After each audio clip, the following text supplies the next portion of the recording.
Rebecca Morgan checked her watch and cursed under her breath. She was running late. Again. With 5-year-old twins clinging to each hand, she hurried up the stone steps of St. Patrick's Cathedral, her navy blue dress fluttering in the autumn breeze. A tendril of her chestnut hair escaped from her hasty updo, and she blew it away from her face as she guided her daughters through the massive wooden doors. "Mommy, these shoes hurt," complained Zoe, the older twin by 3 minutes, tugging at Rebecca's hand. "Mine too," echoed Sophie, always quick to agree with her sister. "Just a little longer, my loves," Rebecca whispered. "We'll sit in the back, watch Mommy's friend get married, and then we can change into your comfy shoes for the reception. Remember, there'll be cake." The mention of cake brightened their identical hazel eyes that matched her own. Rebecca had come alone to her college roommate Megan's wedding, despite the +1 invitation. Dating as a single mother of twins had proven nearly impossible in the 3 years since her husband Thomas had walked out, claiming he wasn't cut out for fatherhood. The babysitter had cancelled at the last minute, leaving Rebecca no choice but to bring the girls. The cathedral's interior took her breath away. Crystal chandeliers cast a warm glow over hundreds of white roses and silver ribbons draping from every pew.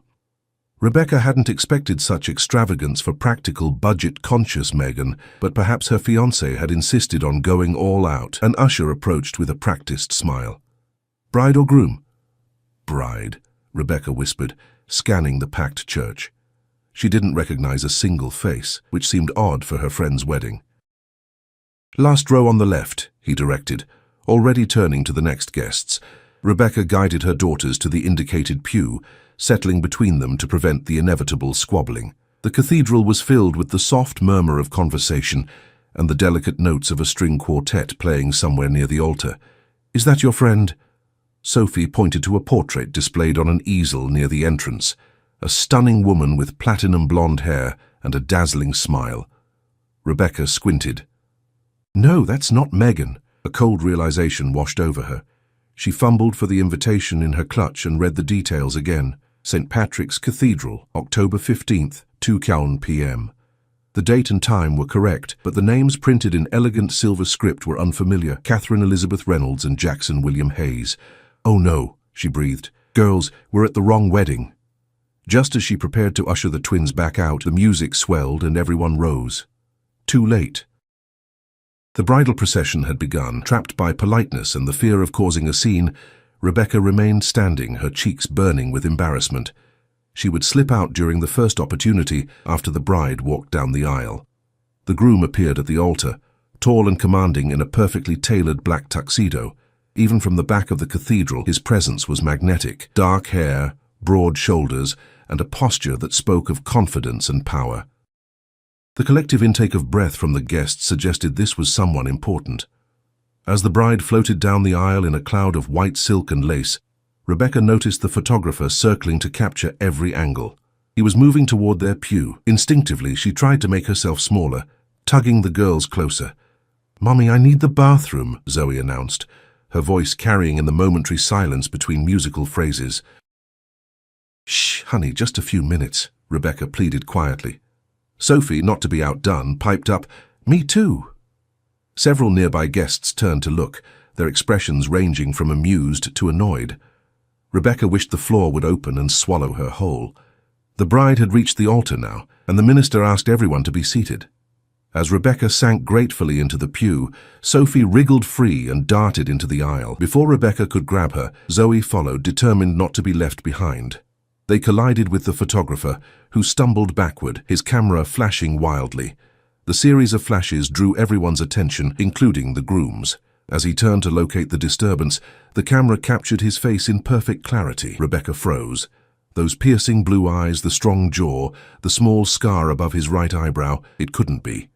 Jackson Hayes. The billionaire tech mogul, whose face graced magazine covers and news segments regularly. Rebecca knew him from somewhere else entirely, the corporate headquarters where she had worked as an executive assistant 5 years ago, before she had the twins, before she had hastily resigned and moved across the country without explanation. His eyes scanned the crowd, irritation evident in his furrowed brow. Then he saw them. First Rebecca, then the twins with their hazel eyes and dark curls. The blood drained from his face. The string quartet faltered as the conductor noticed the groom's distress. A murmur rippled through the congregation. "Mr. Hayes," the minister prompted, concern in his voice. "Shall we continue?" Jackson's gaze remained locked on the twins. On their delicate features that mirrored his own mother's, the same mother whose portrait hung in his office, where Rebecca had spent countless hours organizing his schedule, bringing him coffee, and eventually falling hopelessly in love with her brilliant, driven boss. The bride turned, following Jackson's gaze to the back of the church. Her perfectly made-up face registered confusion, then alarm. Rebecca managed to corral both girls back to the pew, her heart pounding so loudly she was certain everyone could hear it. This couldn't be happening. 5 years of carefully constructed distance collapsed in an instant. She had never told him. After their brief, intense affair, when she discovered she was pregnant, she'd learned he was engaged to Catherine Reynolds, heiress to a hotel empire. The merger of their families would create an unprecedented business powerhouse. Rebecca had made the painful decision to disappear rather than complicate his life with an unplanned pregnancy. "That man looks like Daddy in the picture," Sophie whispered, too loudly. Rebecca shushed her, mortified. She had shown the girls a magazine cover once, unable to resist giving them some connection to their father, however distant. She never imagined they would remember, or worse, recognize him in person. At the altar, Jackson seemed to shake himself out of his trance. He whispered something to the minister, then to his bride, whose expression hardened into a mask of fury. She hissed something back, gripping his arm with white-knuckled fingers. The minister cleared his throat. "Ladies and gentlemen, we will be taking a brief recess before continuing with the ceremony. Please remain seated." A buzz of speculation erupted as Jackson strode down the aisle with purpose, his best man hurrying after him. Catherine remained at the altar, her father rushing to her side. Rebecca seized her chance. "Come on, girls," she whispered, gathering their small hands in hers. "We need to leave. Now." She slipped out of the pew and headed for a side door, moving as quickly as she could without running. They had almost reached the exit when a deep voice called out behind her, "Rebecca, wait!" She froze, her back to him, the twins looking up curiously. 5 years of secrets, of raising his children alone, of wondering what might have been, all of it culminating in this moment. Slowly, she turned around, her eyes meeting his for the first time since she had left his company without a word. The air between them seemed charged with unspoken questions. "Hello, Jackson," she managed, her voice barely above a whisper. His gaze moved from her face to the twins, who stared back at him with innocent curiosity. The resemblance was undeniable, his mother's eyes' shape, his strong jawline softened in their delicate features. "Are they—" He couldn't finish the question. Before Rebecca could respond, Catherine appeared behind him, her wedding gown rustling like angry whispers. "Jackson, what is going on? We have 200 guests waiting." He didn't take his eyes off the twins. "Catherine, I need a moment." The bride's eyes narrowed as she assessed the situation, her gaze calculating as it moved from Jackson to Rebecca to the identical girls. Understanding dawned in her eyes, followed by cold fury. "No," Catherine said quietly, "you don't need a moment. You need to make a choice right now." The cathedral doors burst open as a woman in a lavender bridesmaid dress rushed in, breathless. "Rebecca, thank goodness I found you. Megan's wedding is at St. Patrick's Chapel across town, not the cathedral. She's frantic thinking you won't come." Rebecca felt the world tilting beneath her feet as past and present collided, leaving her future hanging in the balance. The bridesmaid in lavender, Tara, Rebecca vaguely recalled, assessed the scene with widening eyes. Her gaze darted from Rebecca's mortified expression to Jackson's intense stare, to Catherine's barely contained fury. "Oh," Tara said, comprehension dawning. "I've interrupted something, haven't I?" "No, we were just leaving," Rebecca replied, tightening her grip on the twins' hands. "Girls, say goodbye. We need to go to Auntie Megan's wedding now." But Jackson stepped forward, his movement deliberate yet hesitant. "Rebecca, please, 5 minutes, that's all I'm asking," Catherine scoffed, the sound sharp as breaking glass. 5 minutes? To discuss what exactly, Jackson? The fact that you apparently have secret children you never mentioned to your fiancé? The twins watched this exchange with growing interest. Zoe, always the bolder one, pulled free from Rebecca's grasp and approached Jackson with curious eyes. "Are you the man from Mommy's magazine?" she asked, tilting her head. "The one she keeps in her special box?" Rebecca wanted to disappear. The special box contained the few mementos she'd allowed herself to keep. The magazine featuring Jackson on the cover, the business card he'd first given her with his personal number scrawled on the back, and the delicate silver bracelet he'd gifted her for her birthday. The night everything between them had changed. Jackson knelt down to Zoe's eye level, his expression softening. "What's your name?" "I'm Zoe Morgan. I'm 5.5. That's my sister Sophie. We're identical, but I'm 3 minutes older and I have a freckle right here." She pointed to a tiny spot near her left ear. "Mommy says we're double trouble, but double blessing too." A smile ghosted across Jackson's face.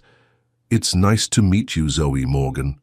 Catherine cleared her throat pointedly. 200 guests, Jackson. Your business partners, my father's investors, the governor, half the tech industry elite. They're all waiting." Jackson stood, his expression hardening as he turned to his bride. "Catherine, I need to handle this." "Handle this," Catherine hissed, keeping her voice low but venomous. "Like a PR crisis?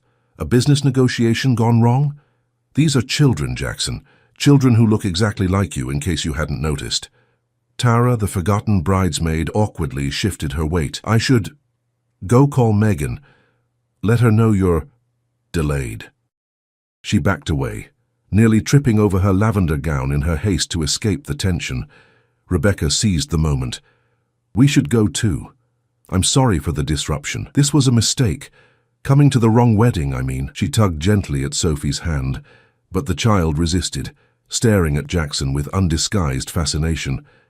"Your cufflinks are like the ones in Mummy's box," Sophie observed, pointing to Jackson's platinum cufflinks engraved with his initials. "She takes them out sometimes when she thinks we're sleeping." Rebecca closed her eyes briefly, mortified. She'd kept the cufflinks he'd accidentally left at her apartment, unable to part with this small piece of him.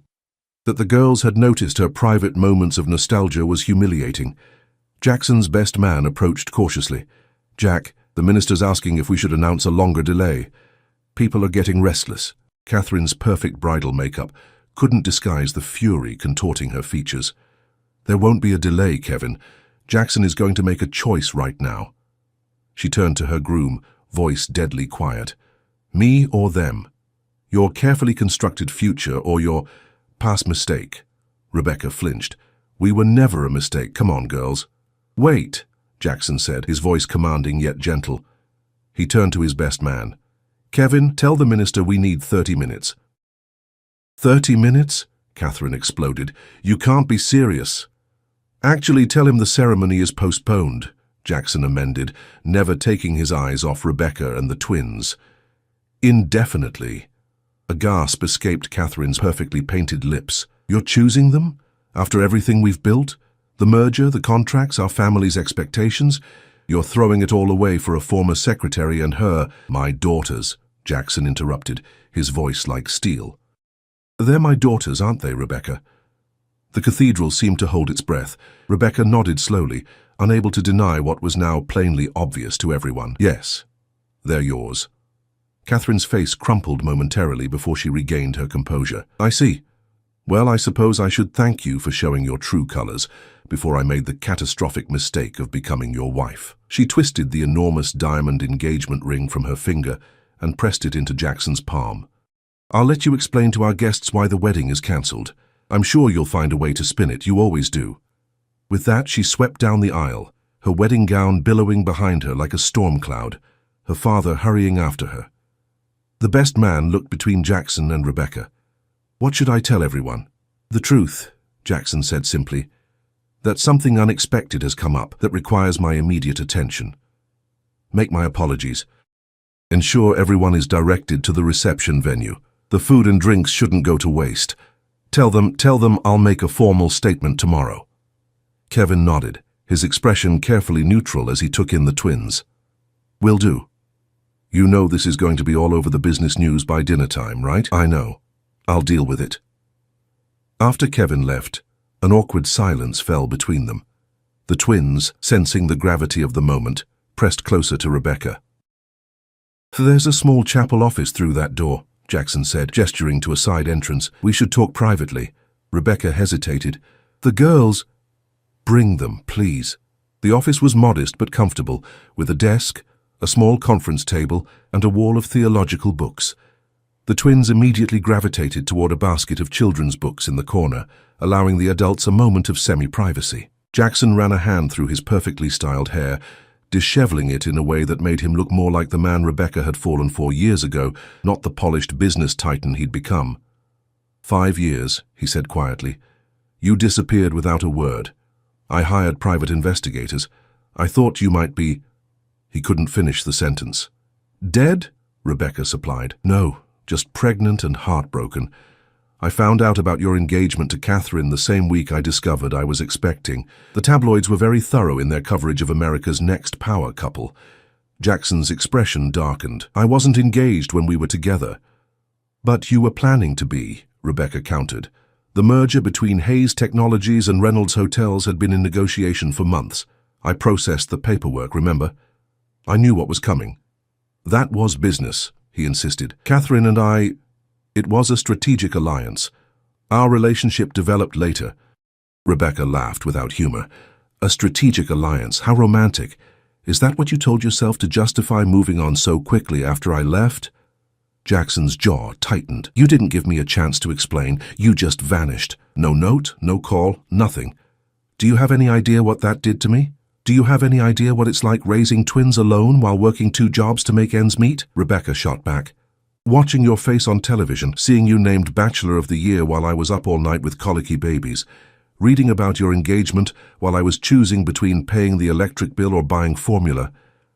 The anger she'd suppressed for years bubbled to the surface. You had your perfect life, Jackson. Your billions, your mansions, your model fiancé. I wasn't going to complicate that with unexpected children. Jackson's expression softened unexpectedly. Is that what you thought? That you would be a complication? He shook his head slowly. Rebecca, when you left, I lost the only real thing in my life. The sincerity in his voice made her heart constrict. Before she could respond, Zoe tugged at Jackson's sleeve. Can you read this one? She asked, holding up a picture book. Mommy says I should always ask politely for what I want. Jackson looked at the book, then at the child, his daughter, with something like wonder. Your mother is very wise.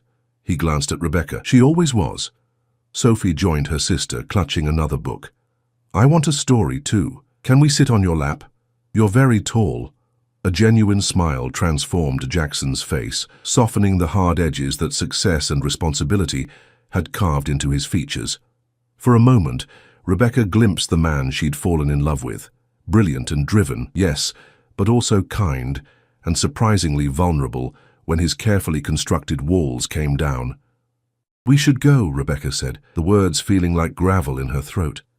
Megan's waiting and we've already caused enough disruption to your day. Jackson looked up from the children. You can't leave. Not now. Not again. What do you want from me, Jackson? You just cancelled your wedding in front of half the business elite of America. The fallout from this is going to be enormous. I won't have my daughters caught in that crossfire. Our daughters, he corrected gently. And I want a chance, Rebecca, a chance to know them, a chance to make up for the years I've missed. He paused, his blue eyes intent on hers. A chance to understand why the only woman I've ever truly loved ran away from me. The weight of his words hung in the air between them, heavy with implication and possibility. The only woman you've ever truly loved? Rebecca echoed skeptically. You were about to marry someone else 30 minutes ago. Jackson's gaze didn't waver. And I've spent 5 years trying to convince myself I was doing the right thing, that the emptiness I felt after you left was just stress or ambition or some other lie I could live with. He glanced at the twins who had returned to their books. But I think part of me always knew something was missing, someone. Or as it turns out, 3 someones. Rebecca's phone buzzed insistently in her purse. The display showed 6 missed calls from Megan. With trembling fingers, she answered. Rebecca, where are you? The ceremony starts in 20 minutes. Megan's voice was tinged with panic. I'm so sorry, Meg. There's been a situation. Rebecca glanced at Jackson, who was now sitting cross-legged on the floor with both twins in his lap, reading from the picture book with animated expressions, her heart constricted at the sight. I don't think I can make it. What? But you're my maid of honor. What could possibly... The girl's father, Rebecca whispered, turning away slightly. He's back in the picture. Suddenly, it's complicated. There was a pause on the line. Thomas, I thought he was in Seattle with his new family. Not Thomas, Rebecca corrected.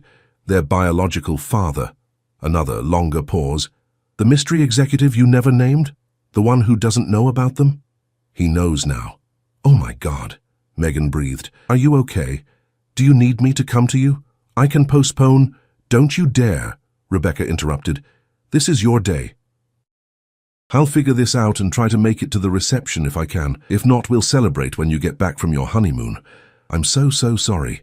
After promising to call with updates, Rebecca ended the call to find Jackson watching her intently, the twins still engrossed in their book. Thomas? He asked, his voice carefully neutral. Rebecca sighed. My ex-husband. We married shortly after I left New York. He knew I was pregnant when we met. Offered to give the babies his name, a stable home. She twisted her hands nervously. It seemed like the right thing at the time. He left when the twins were 2, said he'd tried but couldn't handle being a stand-in father. Jackson's expression darkened. So they have his last name, not yours? No, they're Morgan's. I changed back to my maiden name after the divorce and changed theirs too. Thomas didn't object. Before Jackson could respond, the office door opened and Kevin entered, his expression grim. We've got a situation, he announced. Catherine's father is threatening to pull out of the merger and sue for breach of contract. The press is already gathering outside. Someone tipped them off and... He hesitated, glancing at the twins. Catherine is giving interviews. Jackson stood up so abruptly that both girls tumbled from his lap, their indignant protests filling the small room. What kind of interviews? He demanded. Kevin winced. The vengeful, jilted bride kind. She's painting herself as the victim of your indiscretions. Her father's PR team is working overtime. Rebecca felt sick. This was exactly what she'd feared. Her daughter's becoming collateral damage in a high-profile scandal. We need to go, she said firmly, gathering the twins' hands. This isn't our world, Jackson. We don't belong in this drama. You can't leave, Jackson insisted. Not with reporters outside. They'll hound you mercilessly once they realize who you are. He turned to Kevin. Is the private exit secured? Yes, the car's waiting in the underground garage. But Jack, you need to make a statement soon, or Reynolds will control the narrative completely. Jackson nodded decisively. Get the legal team on the line. Tell them to prepare for both corporate and personal statements, and find out exactly what Catherine is saying. We need to get ahead of this. As Kevin hurried out, Jackson turned back to Rebecca.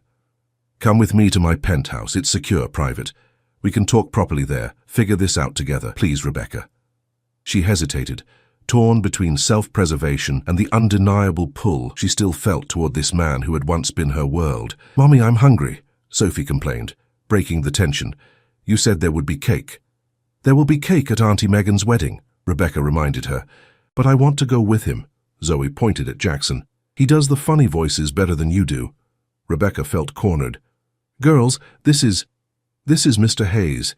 He's very busy and I'm never too busy for you, Jackson interrupted, kneeling to the twins' level. And please, call me Jackson or... He glanced up at Rebecca, seeking permission for what he wanted to say next. She gave an almost imperceptible nod. Or you could call me Dad, he finished softly, if you want to, someday. Sophie's eyes widened. Are you our real daddy? Not like Thomas who went away? The innocent question hung in the air like a physical presence. Rebecca had never lied to the girls about Thomas not being their biological father, but she'd kept explanations age-appropriate and vague. Yes, Jackson answered simply. I am, but I didn't know about you until today, which is why I wasn't there before. That wasn't your mommy's fault, or your fault. Sometimes grown-ups make complicated decisions. Rebecca felt tears prickling behind her eyes at his generous framing of her choice to keep them apart. If you're our daddy, why were you marrying that angry lady? Zoe asked, her 5-year-old logic cutting straight to the heart of the matter. Jackson looked momentarily blindsided by the question. That's complicated too. Because he didn't know about you, Rebecca supplied, coming to his rescue. And people sometimes make the wrong choices when they don't have all the information. Jackson's eyes met hers, filled with gratitude and something deeper that made her heart race. Exactly. But now I have the information, and I'm making a different choice. Kevin burst back into the room, his face ashen. You need to see this. Now. He thrust his tablet toward Jackson. On the screen, Catherine Reynolds stood poised and tearful before a crowd of reporters, her wedding dress exchanged for an elegant cream suit, her father's supportive hand on her shoulder. Heartbroken, of course, she was saying, her voice steady despite the artful tremor she'd affected, to discover on your wedding day that your fiancé has been hiding not only a past affair but secret children. It's devastating. But what concerns me most is the pattern of deception. If Jackson could hide something this significant from his future wife, what else might he be concealing from his business partners, his investors, his board? Jackson's face hardened as Catherine continued, her attack pivoting seamlessly from personal betrayal to professional insinuation. The merger between Hayes Technologies and Reynolds Hospitality Group was predicated on transparency and trust, values that sadly appear to have been one-sided. My father and I will be re-evaluating all aspects of our business relationship with Hayes Enterprises in light of these revelations. The tablet screen split to show Hayes Technologies' stock price in real time, already dropping sharply as the market reacted to the scandal. She's trying to tank my company, Jackson said, his voice dangerously quiet. This isn't just personal revenge, it's corporate sabotage. Kevin nodded grimly. The board is calling an emergency meeting. They want you there in an hour. Rebecca stepped back, pulling the twins with her. You need to go deal with this. We'll be fine. I'll take the girls to Megan's reception and we can talk later. Even as she said it, she wasn't sure if later would ever come. The gulf between their worlds had never seemed wider, but Jackson shook his head. No, I'm not letting you disappear again. Kevin, tell the board I'll join virtually in 2 hours. Not before. And get Patricia from legal to start drafting a restraining order against Catherine and any Reynolds representatives. We need to stop this smear campaign immediately. A restraining order won't undo the damage she's already done, Kevin pointed out. The stock is down 12% and falling. I don't care about the stock, Jackson snapped. I care about protecting my family. The word family hung in the air, shocking both Rebecca and Kevin into momentary silence. Jack, Kevin said carefully, you've spent 10 years building this company. Your entire identity is wrapped up in it. You can't just... Watch me, Jackson interrupted. He turned to Rebecca. 5 years ago, I made the biggest mistake of my life by not coming after you. I convinced myself that the company needed me more, that the merger was too important to jeopardize. I'm not making that mistake again. Rebecca shook her head in disbelief. Jackson, you can't throw away everything you've built. Not for us. We've managed fine without you for 5 years. Have you? He challenged. Really? Because when I look at you, Rebecca, I see the same exhaustion I feel, the same emptiness. He gestured to the twins. They deserve better. We all do. Before she could respond, the office door flew open again. This time it wasn't Kevin, but a tall, elegant woman in her 60s, impeccably dressed in a navy suit that complemented her silver hair. Jackson William Hayes, she announced, her voice carrying the unmistakable authority of a mother. Would you care to explain why I had to learn from the catering staff that my son's wedding has been called off? Jackson winced. Mother, I was going to call you. Eleanor Hayes surveyed the room, her shrewd gaze landing on the twins. For a moment her composure faltered. She took a step forward, then another, her eyes never leaving the children's faces. My God, she whispered. They have your grandmother's eyes, your eyes. She turned to Jackson. Who are they? They're my daughters, Jackson said simply. This is Zoe and Sophie, and their mother, Rebecca Morgan. Eleanor's penetrating gaze shifted to Rebecca, recognition dawning. Your assistant, the one who disappeared. She looked back at the twins, then at her son. 5 years, Jackson nodded. And you didn't know? Not until today. Eleanor processed this information with remarkable speed. Catherine? Gone. Probably permanently. Currently giving interviews suggesting I'm both personally unfaithful and professionally untrustworthy. Eleanor's lips thinned. I never liked her. Too calculating by half. She squared her shoulders. Right. Here's what we're going to do. You, she pointed at Jackson, will address your board and shareholders immediately. Full transparency, emphasis on moving forward stronger than ever. Remind them that Hayes Technologies preceded any merger talks with Reynolds and will continue to thrive without them. She turned to Rebecca and the twins. You three will come with me to the penthouse. The press won't expect you to leave with me. They'll be watching for Jackson. We'll avoid the circus entirely. Rebecca began to protest, but Eleanor raised an imperious hand. My dear, I've just discovered I have 2 granddaughters I knew nothing about. I've missed 5 years of their lives. I'm not missing another minute. Her expression softened slightly. Besides, from the look of those little shoes, the girls could use some comfort, and probably food. Ice cream? Sophie suggested hopefully. Eleanor's face transformed with a smile that took years off her age. Ice cream is an excellent start to grandmother-granddaughter relations, I've always found. The sudden shift in dynamics left Rebecca reeling. Just hours ago, she'd been rushing to her friend's wedding, a single mother with a carefully constructed life that kept the past firmly behind her. Now she was standing in a church office with the father of her children and his formidable mother, facing a future that had exploded into kaleidoscopic uncertainty. I can't just walk away from Megan's wedding without an explanation, she protested weakly.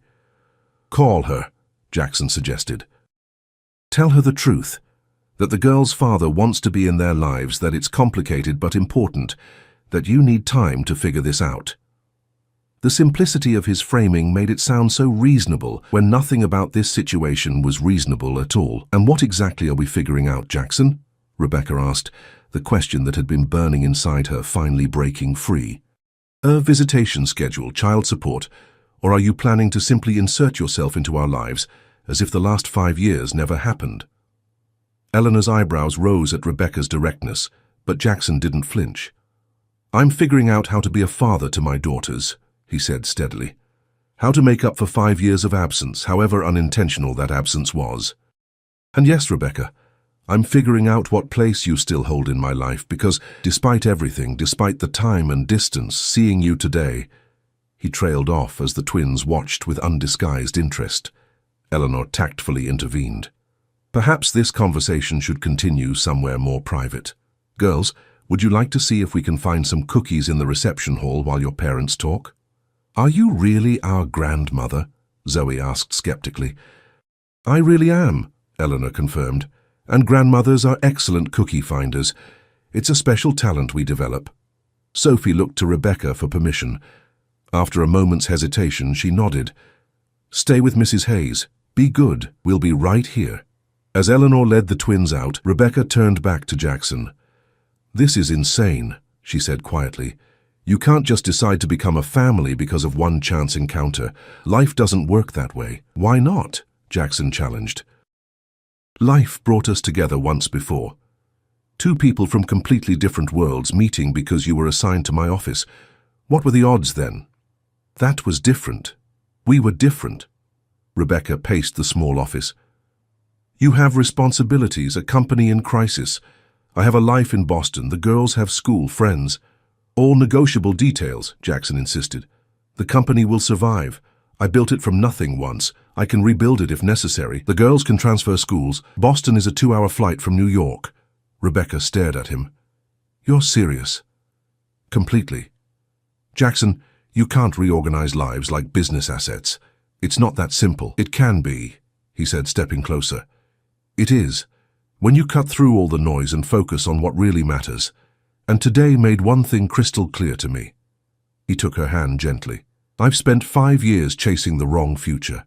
The touch of his fingers against hers sent a jolt of awareness through Rebecca, memories flooding back, late nights working side by side in his office, the gradual shift from professional to personal, the first time he'd kissed her after a company celebration, the way he'd looked at her in the quiet darkness of her apartment as if she were the answer to questions he hadn't known he was asking.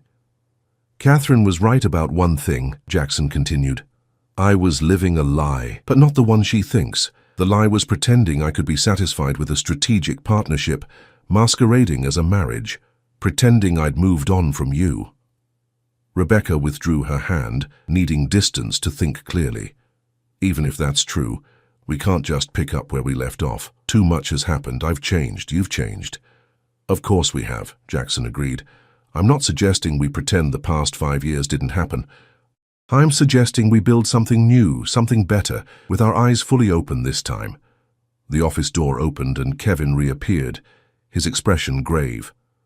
Jack, the board is threatening to invoke the leadership contingency clause if you don't address them immediately. Reynolds is making moves to back out of all joint ventures, not just the merger. Jackson sighed. Tell them I'll video conference in 15 minutes, not before. As Kevin left, Rebecca shook her head. This is exactly what I'm talking about. Your world is in crisis and you need to deal with it. The girls and I would just be a distraction. No, Jackson said firmly. You'd be my priority. There's a difference, and that terrifies me, Rebecca admitted. What happens when the novelty wears off? When the day-to-day reality of parenting isn't as exciting as the dramatic revelation, when the board pressures you to reconcile with Catherine for the good of the company? Jackson ran a hand through his hair in frustration. You think I'm that fickle, that shallow? I think you've lived a life where problems get solved with money and power. Parenting isn't like that. It's messy and exhausting and sometimes thankless. It's temper tantrums in grocery stores and sleepless nights with fevers and school projects remembered at midnight. To her surprise, Jackson smiled. You think I can't handle messy? Rebecca, I built my first company in a garage with salvage parts and ramen noodles for sustenance.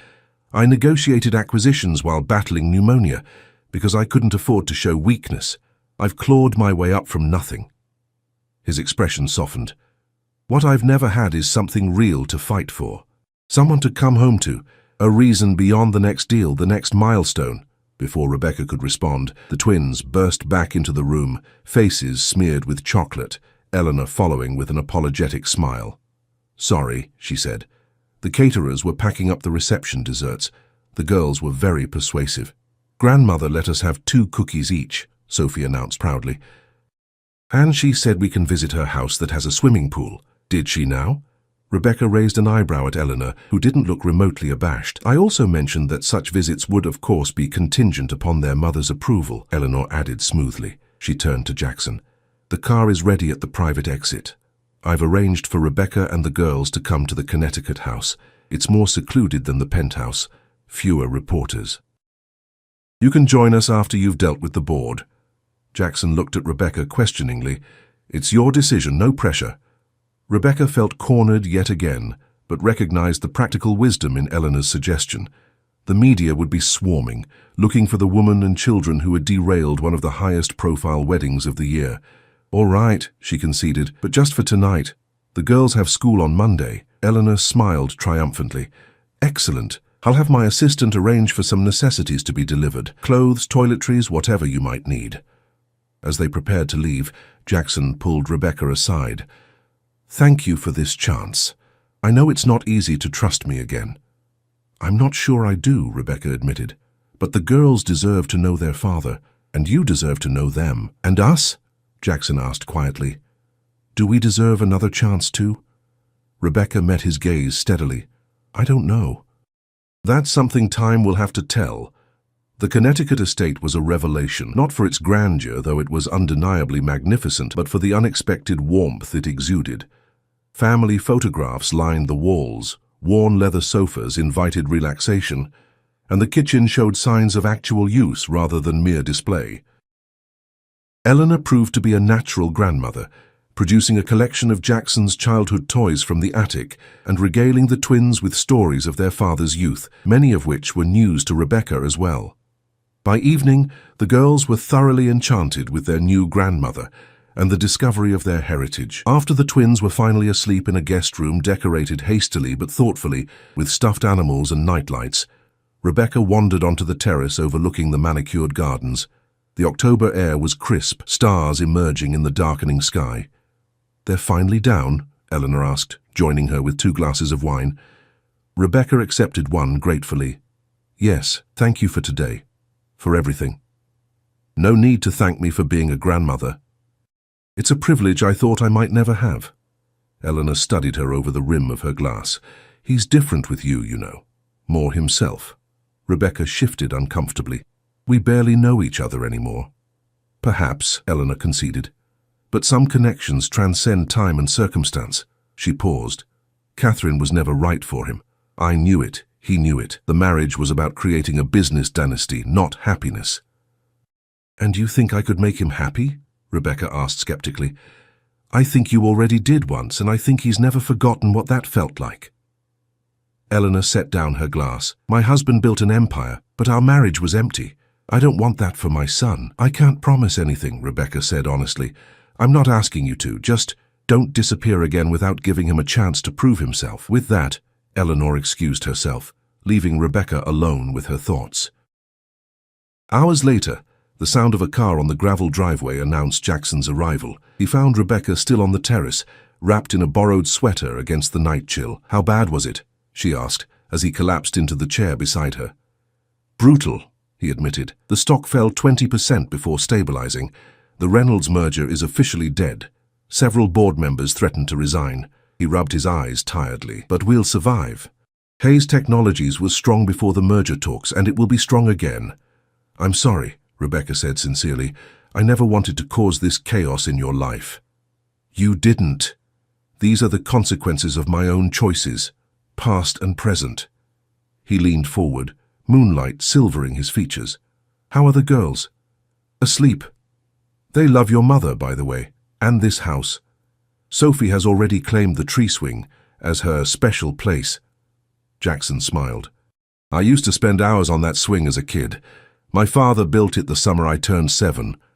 A comfortable silence fell between them, filled with the whisper of wind through autumn leaves and distant night sounds. "What happens now?" Rebecca finally asked, the question that had been circling her mind all day.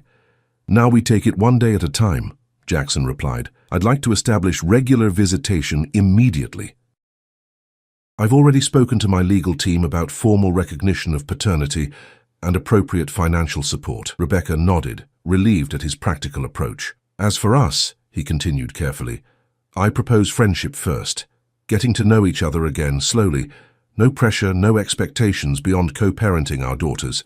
"Friendship," Rebecca repeated, surprised by the pang of disappointment the word evoked. "That sounds sensible." Jackson laughed softly. "Sensible isn't exactly how I'd describe what I'm feeling, but it's what you need right now, what we all need." Before she could respond, a small voice called from the doorway. "Mommy, I had a bad dream." Zoe stood there in her borrowed pajamas, clutching a teddy bear Eleanor had produced from some hidden stash of childhood treasures. "Come here, sweetheart," Rebecca said, opening her arms. To her surprise, Zoe bypassed her and went straight to Jackson, climbing onto his lap without hesitation. "Can you check my room for monsters? Thomas used to do that." Jackson looked momentarily stunned, then gathered himself. "Of course I can. I'm an expert monster checker." "Sophie's still sleeping," Zoe informed him. "She never wakes up for anything. Can I stay with you instead? Just for a little while?" Jackson's eyes met Rebecca's over their daughter's head, silently seeking permission. She nodded, her heart constricting at the tenderness in his expression. "How about we all go inside?" Rebecca suggested. "It's getting cold out here." They settled in the library, a fire crackling in the hearth, Zoe curled between them on the sofa, as Jackson read from a book found on the shelves. His deep voice wove the story into the quiet room, and Rebecca found herself watching him rather than listening to the words. Gradually, Zoe's eyelids grew heavy. When she finally drifted off, Jackson carefully lifted her, following Rebecca upstairs to the twins' room. Together they tucked her in beside her sister, who immediately rolled over to cuddle against her twin without waking. In the hallway outside, Jackson paused. "They're extraordinary, Rebecca. You've done an amazing job with them." "It hasn't been easy," she admitted, "but they make everything worthwhile." "I want to be part of that," he said softly. "Part of the hard days and the good ones, the monster checking and the bedtime stories, and everything in between." In the dimly lit corridor, with the weight of the day's revelations still settling around them, Rebecca felt the walls she'd built over 5 years begin to crumble. "I was so angry with you," she whispered. "For so long, for moving on so quickly, for the life you seemed to have while I was struggling. But the truth is, I never stopped wondering what might have been." Jackson took her hand gently. "Maybe we don't have to wonder anymore." "It won't be simple," Rebecca warned. "Blending our lives, dealing with the public scrutiny, building trust again." "The best things rarely are simple," Jackson replied, "but they're worth fighting for." He brushed a strand of hair from her face, his touch feather-light. We accidentally stumbled into the wrong wedding today, Rebecca, but maybe we found our way to exactly where we're supposed to be.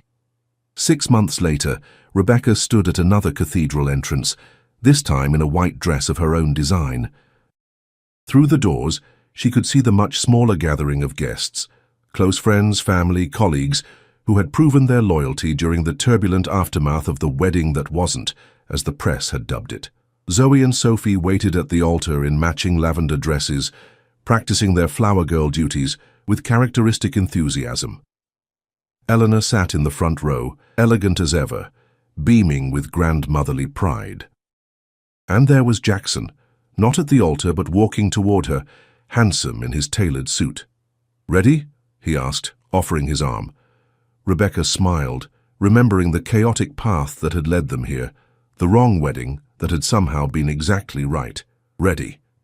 Together, they walked through the doors to begin their new chapter, not as a strategic merger, but as a family built on second chances and unexpected blessings.